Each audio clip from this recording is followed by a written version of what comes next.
The funding for this video is provided by the amazing members of my Patreon. Also contributions from viewers like you.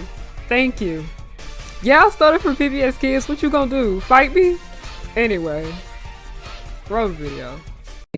I often see comments online like, I wish my parents made me a child star, so I'll be rich already. And I understand why this phrase is said. When I was in middle school, I was in the phase of being obsessed with celebrity culture and always keeping up with what all the Disney Channel and Nickelodeon stars were doing. At the same time, I binge watched Ojamajo Doremi. And while I did enjoy most of the characters within the series, and Aiko was the one that was most like me, my favorite was onpu. The main reason why she was my favorite at the time, because she was famous. She was everything that I wanted to be at that age. She was popular, she could sing, she could act, and she was booking shows and gigs. She was making money, and that right there meant so much to me because my family was struggling pretty bad with our finances. I wanted to be onpu. But now that I am older and I have revisited the series as an adult, I no longer envy onpu. I feel bad for her. Her being a child star put so much stress onto her, which ended up making things so much worse for her in the end.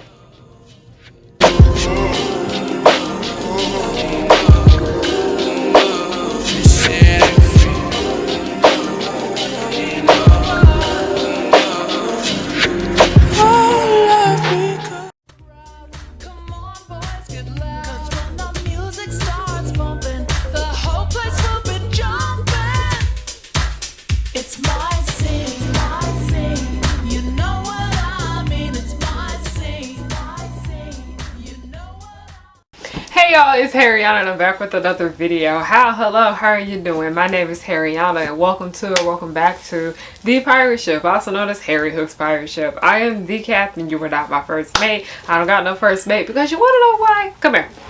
Come here. I let everyone in on a little secret when they come over to this channel.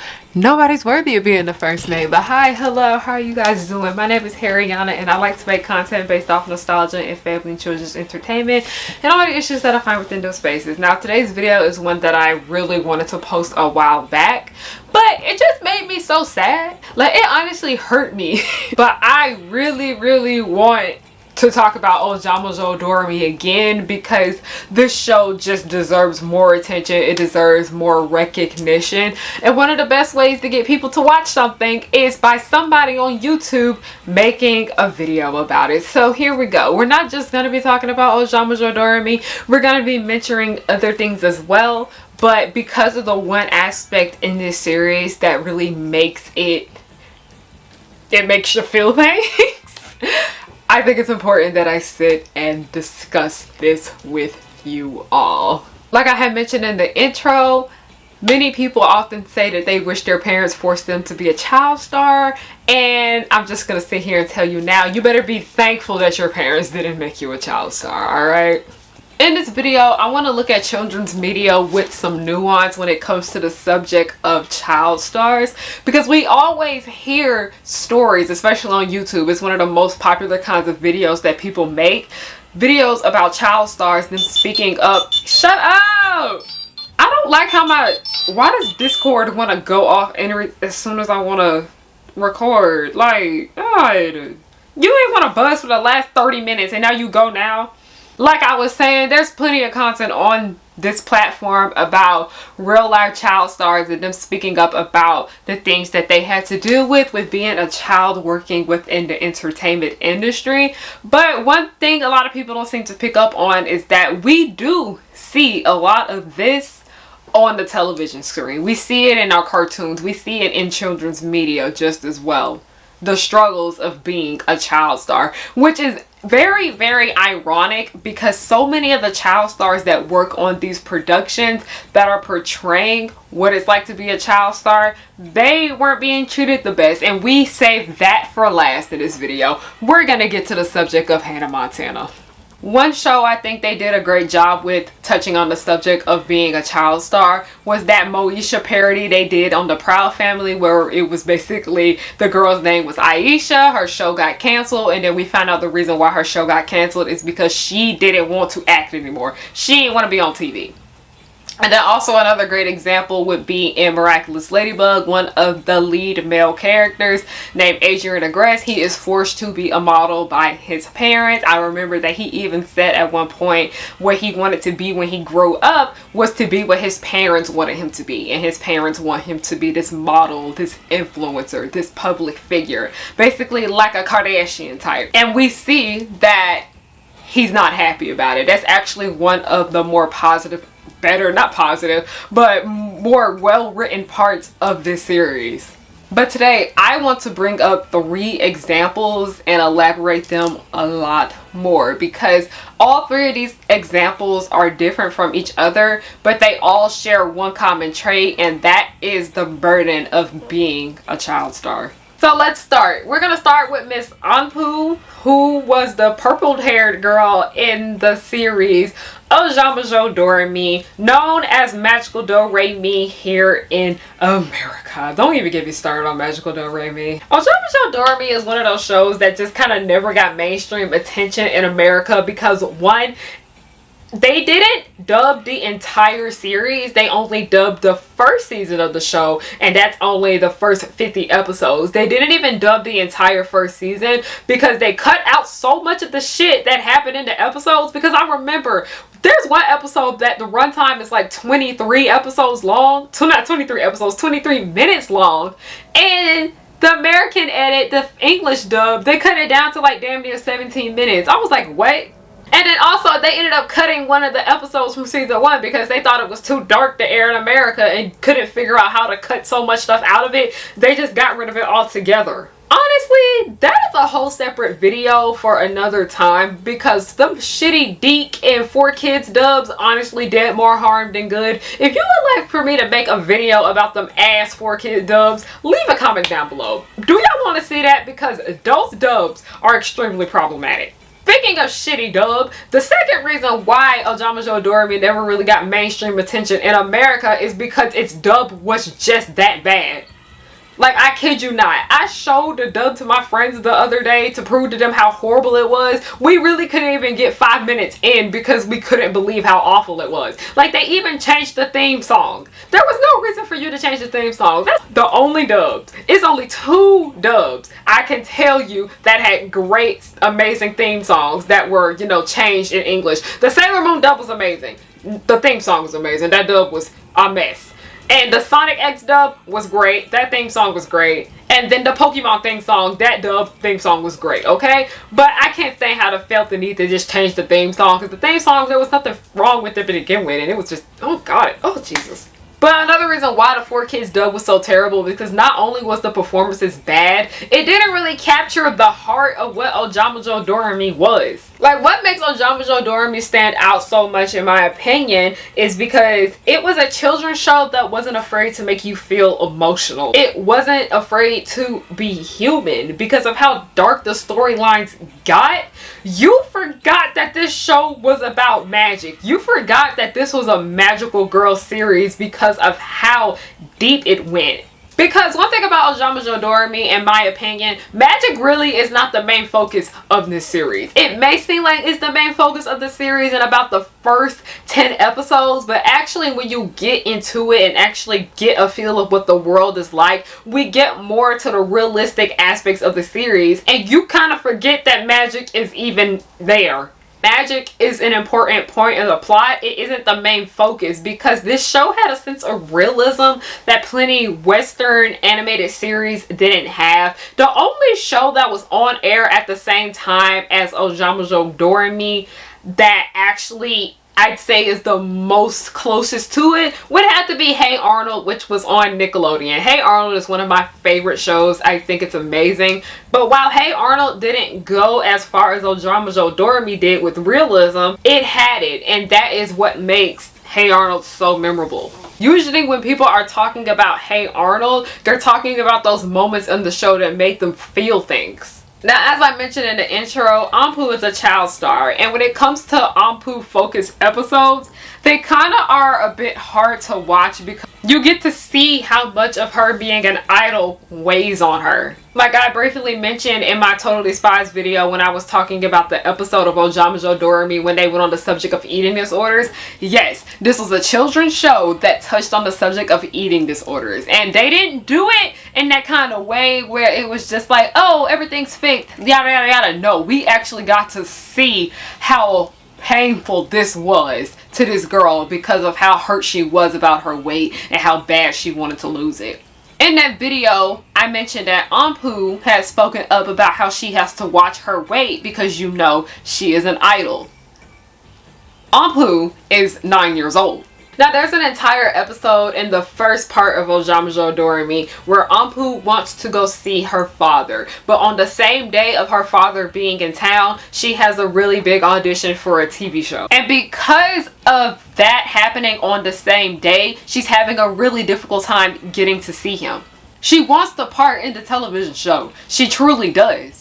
But on the other hand, she wants to go see her dad because she rarely ever gets to see him because her dad is a train conductor. He is usually always away and he's busy. Because of that, onpu is not able to be with him. She's either at school or working.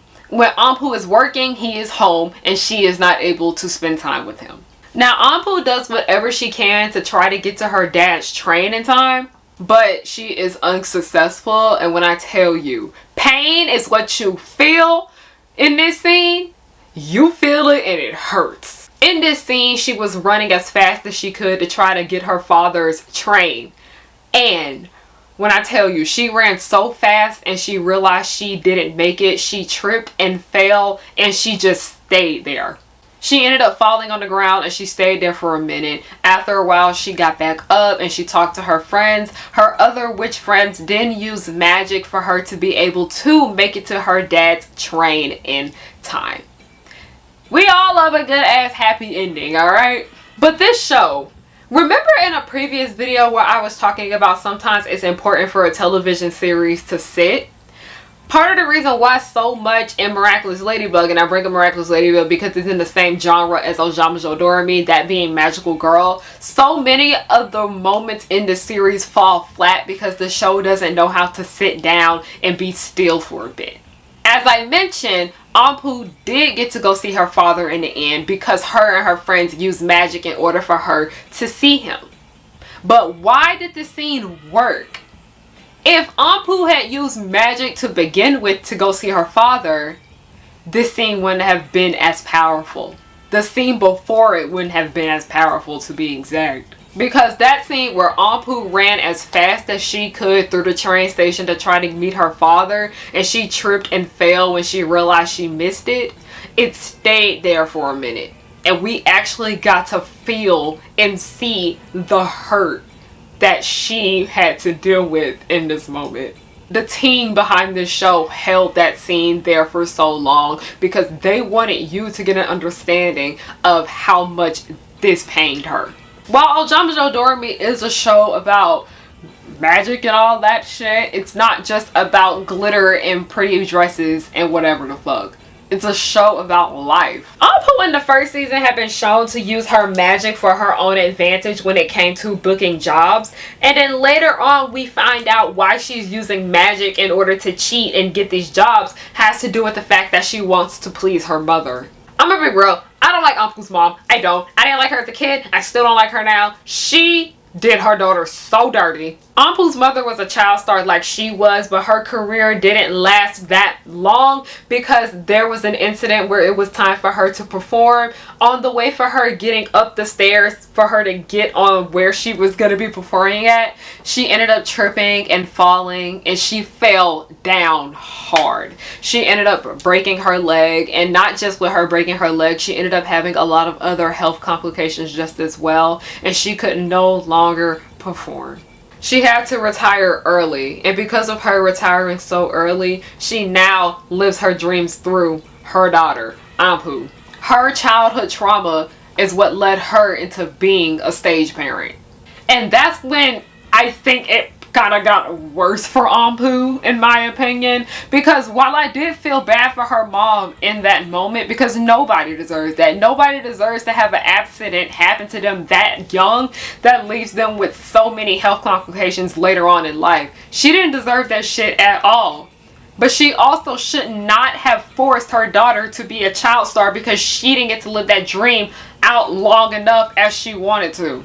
She should not have put that burden onto her daughter. And you want to know what makes this so much worse? onpu was not aware of any of this. She had to go back in time. Her and her witch friends, they went back in time to the 80s because she wanted to know why her mom wouldn't let her perform in this specific venue. And mind you, it's the venue where she had her accident in. If onpu never went back in time to find out what happened to her mother, she would have never known because her mom didn't fucking tell her. Her finding out what happened to her mother, in my opinion, just made everything much worse for onpu because that made her want to be perfect even more. Next, I want to get into Descendants. It's been a minute since I've talked about Descendants, mainly because I kind of feel like I don't have much to say about these because I feel like I kind of covered everything in these movies. But then I remember that one thing happened and I want to talk, mainly because if you read the books and then watch the movies, there's so much more material that needs to be covered and it is a mess. I really want to talk about Ben's character because his character is a lot more complex than what people make him out to be. He's much more complex than what we see on the surface, to be more specific. While Ben isn't technically famous for acting or singing or dancing or whatever, he is famous because he is the son of the rulers of the kingdom Auradon, who are Adam, King Adam, and Queen Belle, as you know, the couple from Beauty and the Beast. He's famous because his parents are the ruler of the kingdom, and as you guys know, that throne is going to be passed down to him. He is next up in line to become king. Spoiler alert, he becomes king at the end of the first movie. And listen, this shit makes me so angry because one, Ben is a 16-year-old kid. Why the fuck is a child running a country? Like, why would you put him in charge of a country when he couldn't even tell the girl that he was dating that he didn't want to be with her? He is the last person that should have been ruling a kingdom. And aside from the stress of being a politician, forced to be a politician by the way, because he didn't have a choice, he didn't ask for this. Ben had always been in the public eye of Auradon since he was born. Everyone in Auradon, which by the way, Auradon is the name of the kingdom in this film, they know who he is. Everybody knows Ben. Everywhere he goes, he is recognized. As he grew up, everyone knew that he was going to be next in line to rule the kingdom, and because of that he had so much stress and he had this burden put onto him that he had to be perfect and he couldn't do anything wrong or else people were gonna be upset with his family. Who knows what they would have done to him.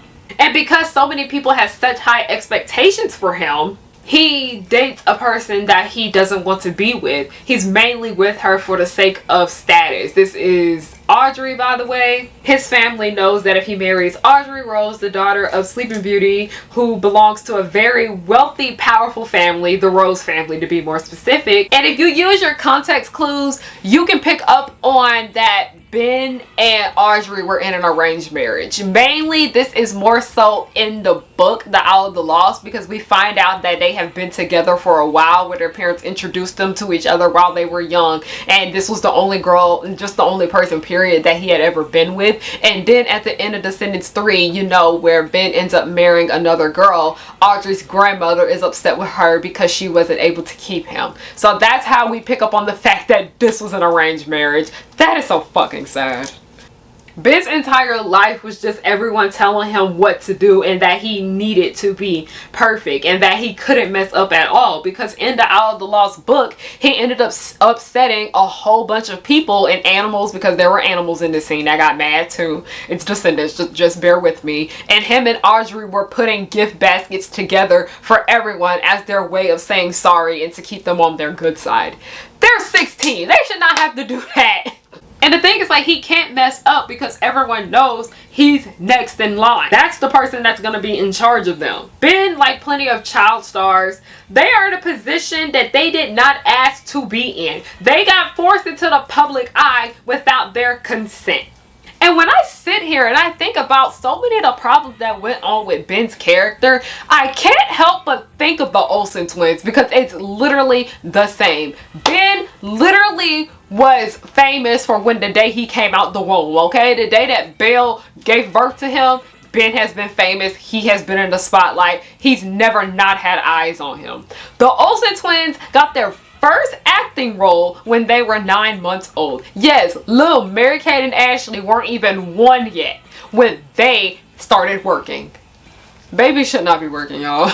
This section of the video is honestly why this video was taking me so long to get done, because I just get so emotional when it comes to the Olsen twins, because I used to love watching the Olsen twins movies and everything like that. I was a hardcore stan of the Olsen twins when I was a little girl. I looked up to them, but now that I actually learned about what was going on with them behind the scenes and how unhappy they were, I feel so bad for them. Anytime I think about Mary-Kate and Ashley, I just can't help but think of how much they were hurting. Yes, they presented themselves as happy and this and that and the third. Anytime you look at photo shoots and all that of the Olsen twins, they look as if they're happy, but they're really not. Now, this is a comment that I want to read to you guys because I saw it in the comment section of my good mutual Julia.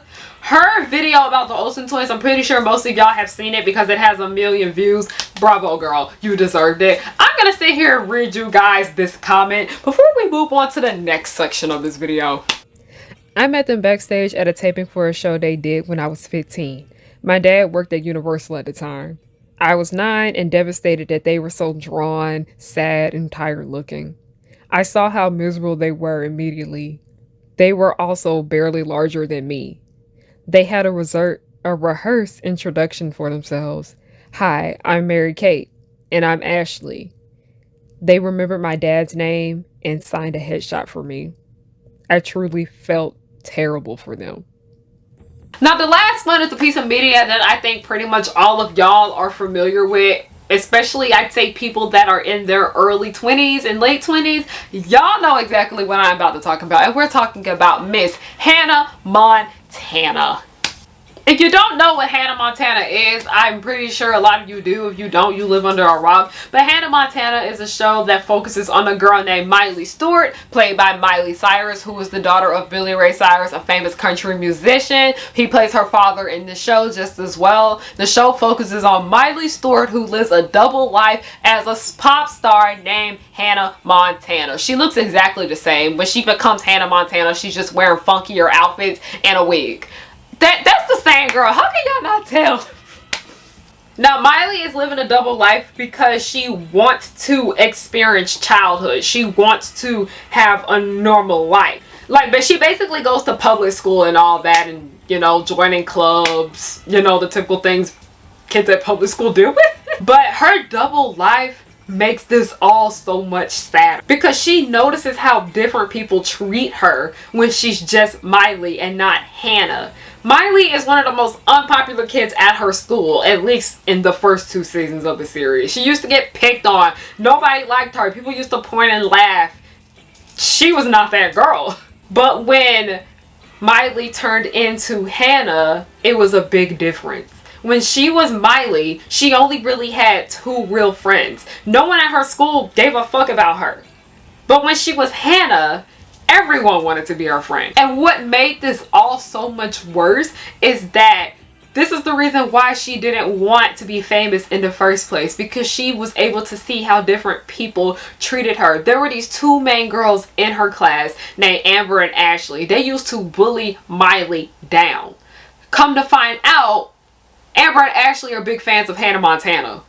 Everybody wanted to be her friend when she was Hannah. And you can see how much this annoyed her, because she realized that people like the idea of a famous person than themselves. And another example that I want to bring up from Hannah Montana was a character named Michaela. When you see Michaela, when she presented herself to the public eye, by the way, Michaela was played by Selena Gomez at the time, which is kind of funny because Miley and Selena in real life were enemies. I don't know, that's none of my damn business. I'm pretty sure they put that shit behind them. That's high school. That's old news. But Michaela was played by Selena Gomez, and Michaela was so fucking rude. She was mean. She was nasty. She was not a nice girl. But when those cameras were rolling, She was sweet as pie. She was extremely down to earth. And so many celebrities know that if they can get that down to earth persona down packed, one, it will get them more fans, and more fans mean that you will be able to make more money.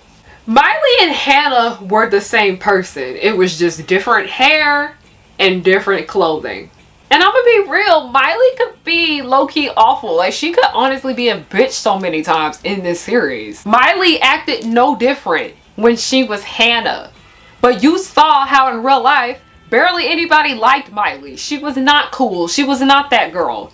But when she threw that wig on and she threw those different clothes on, she acted exactly the same. But because she had that famous label onto her, everyone loved her. They didn't care how rude and nasty she was. They didn't care about her personality, her saying things that were extremely out of pocket or whatever the fuck. She was famous and they were like, yes, I want to be her friend. Well, being a child star may bring you good money and good opportunities that come on later in life, but that money isn't really all that worth it when it comes to what you had to deal with in order to get it. Like, aside from the fact that child stars have to deal with so much harassment, you also have to deal with the burden of not being able to be a child. Like, they miss going to their school dances. They miss hanging out with their friends. They miss having free weekends because they have to work and do meet and greets.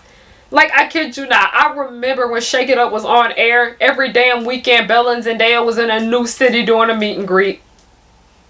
I'm mad because when they had the Atlanta meet and greet, I couldn't go. And I was mad at my dad about it for like 3 days straight.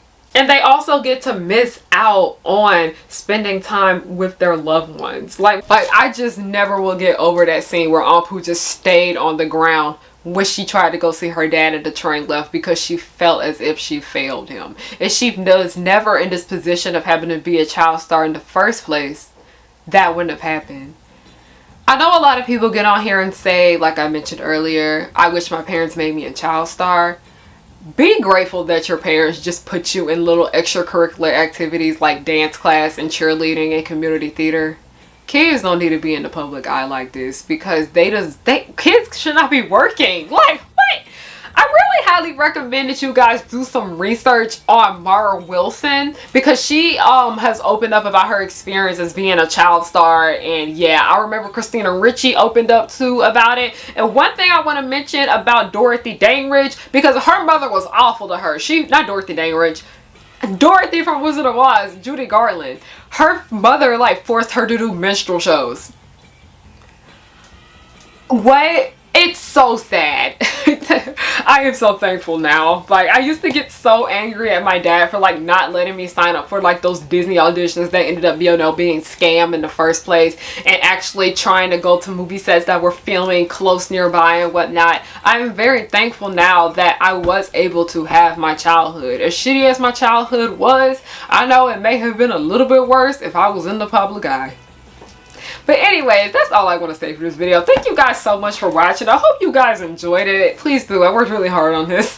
I worked really hard on everything. But if you guys liked it, please make sure you give it a thumbs up. If you guys would like to donate, I have donation links down below. I have Patreon, I have Buy Me a Coffee, and I have Ko-fi. Links to those will be down below. I also have merchandise at harriyannahook.com.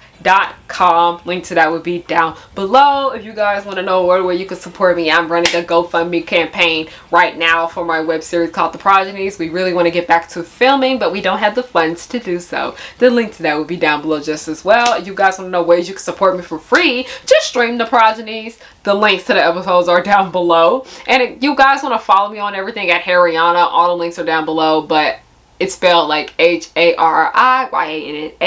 Thank you guys so much for watching and have a good night.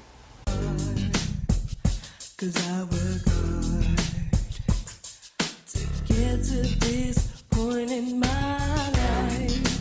I'm blowing up, so don't hate, just congratulate. Powerpuff Girls will just blow your mind. Buttercup like villains 3 at a time. Bubbles will smile while kicking your butt, and Blossom will lead them out of their rut. Cherish and Powerpuff, 2 of a kind. Both wanna save the world before bad times. From Townsville, Memphis, New York to LA, the Powerpuff Girls are just here to stay. They coming through and fighting, and everyone they shocking.